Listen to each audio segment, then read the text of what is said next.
পিছনে গিয়ার বক্সে যে গিয়ার অয়েলটা আছে সেটাকে ঠান্ডা করে খোলা দিয়ে সামনে যে সালসের যে গরম ধোঁয়াটা বেরোচ্ছে এই গরম ধোঁয়াটাকে বার করার জন্য একটা রেট রেখে যখনই ধোঁয়া গরম হবে সেই গাড়িটা ঠান্ডা হয়ে ওর মধ্যে যে লিকুইডটা ধরে আবার হিটিং এর তেল তো কোনো নষ্ট করতে হবে কিছু কিছু পুরাতন বাস দিয়ে রাস্তায় চলে যায় না ধোঁয়া চোখে লাগলে জ্বালাবে ওটা কি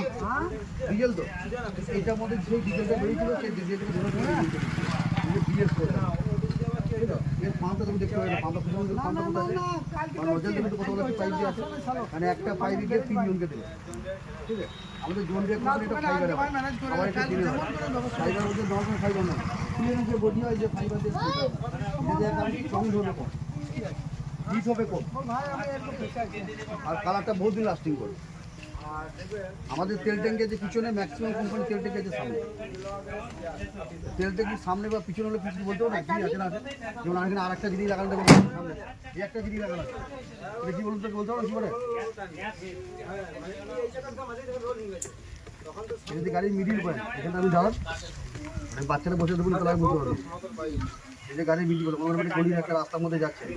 দেখছেন যে রাস্তাটা আমার কতটা চওড়া আছে তো আপনাকে গাড়ি পিছনে দেবো দোকানে শুধু মিডিল দিয়ে তাকাবেন